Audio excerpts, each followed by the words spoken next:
managing locations in the Grab and Go backend is fairly simple.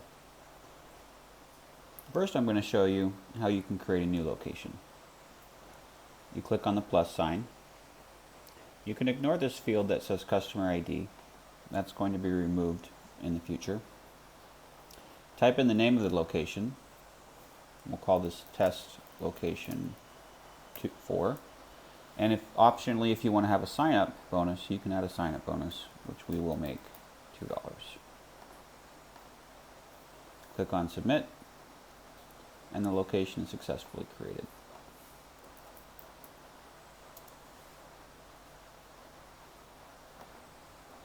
Once you've created the location, it appears in the screen, and from here you can edit the different configuration options. Click on Configuration, and you can change the route number. All you have to do is type in the route number, sign-up bonus, tax rate of the location name you can change if you want, customer ID, you can make that whatever you want. It can be USAT serial number, username and password. You don't have to worry about those. Those are managed by the system for processing credit cards. If a need arises to customize them, you can do it here, but that doesn't happen often. UPC identifier. You don't need to worry too much about this. This is for if you want to scan a QR code to identify the location for a mobile app, so you can ignore that. Market Manager email and Market Manager cell. This is so that the Market Manager can receive automated emails or automated text messages if he or she wants to do that.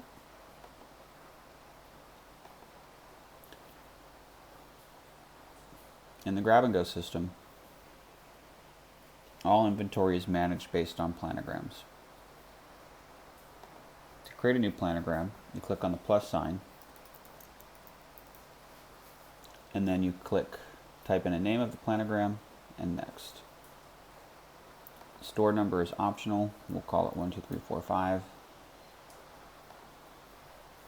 And then it's going to ask you to search for items. So that since this is a Pepsi cooler, let's just say that we're going to search for Pepsi 20 ounce.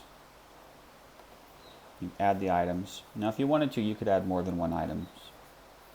So I'll do Diet Pepsi 20 ounce.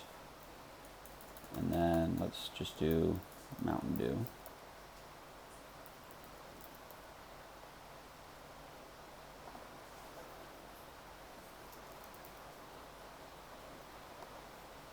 Here's Mountain Dew 20 ounce, I'll add that one. And click on Save. And give it a minute to refresh.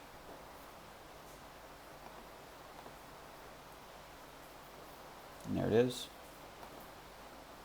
And then we see the 3 items that we added here. We've got Pepsi 20 ounce, Diet Pepsi 20 ounce, and Mountain Dew 20 ounce. Now, our pre-kitting system requires a minimum and a maximum.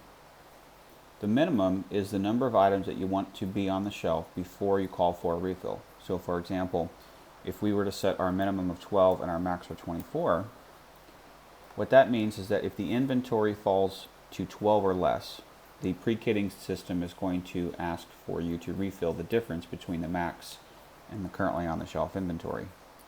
This little 0 right here that you see represents what the current inventory on the shelf is. And obviously, since we just created this planogram, it's showing the inventory as being 0. You can click on the plus sign right here to change the inventory levels. So let's set the inventory to 12 for this item.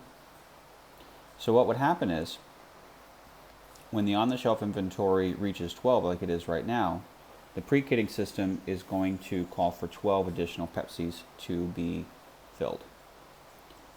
If the inventory is 11, it would call for 13, 10, and so on and so forth. However, if the inventory is 13, then it's not going to call for any Pepsi to be filled. It only waits until you reach the minimum threshold before it tells you that you need to refill this product. You could do the same thing with all of the items. Typically, if you're setting up a planogram for the first time and you already know you're going to completely fill the market, you can preset the inventory to 24. Or one recommended way for us to do it is to keep everything at 0 and then have the inventory done on site using the mobile app. That's just a personal preference, and you guys can decide in your company how you want to manage that. If you want to add an item to a planogram, you just click on this little plus sign and you type in what you're looking for. So let's do a search for another Pepsi product. What's a Pepsi product? Sierra Mist. So we'll add a Sierra Mist bottle, and then you click on the little check sign to indicate that you're done, and it adds Sierra Mist bottle. Now, in general, the way that planograms work is that the assumption is that products are listed in the planogram left to right, top to bottom. So if I were looking at a Pepsi cooler, I would expect Pepsi to be in the very top right. The next product directly to the right of the Pepsi, I would expect to be Diet Pepsi.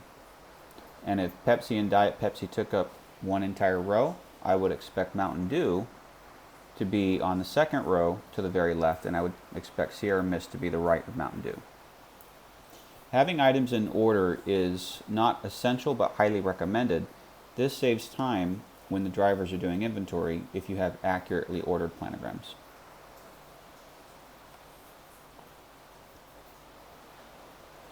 If you want to delete items from the planogram, you just click the little X.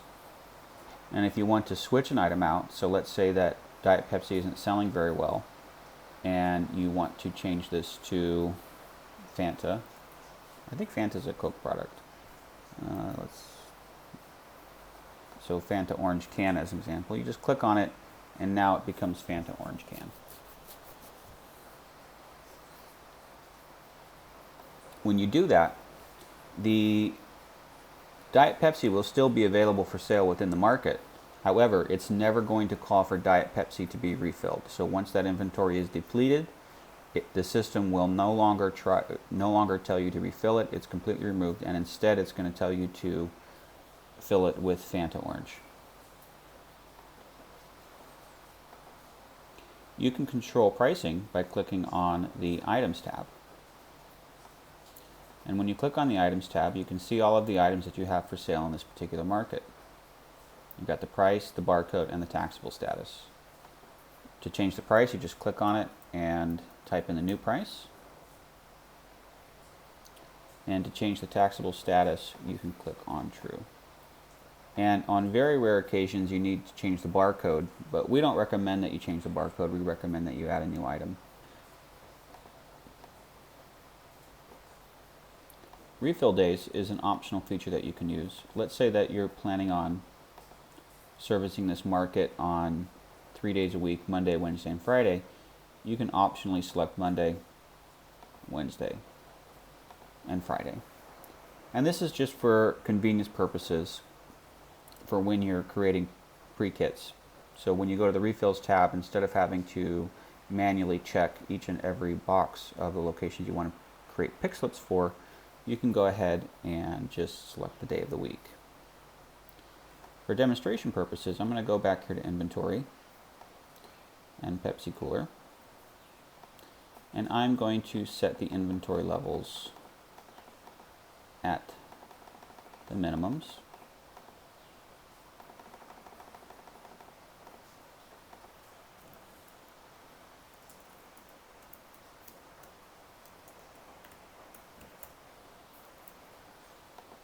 Which we'll use in a future video demonstrating how to create pre-kits. That's basically everything for the locations page. A few other things. You can search for locations by clicking on the search location bar and typing in the name of the location.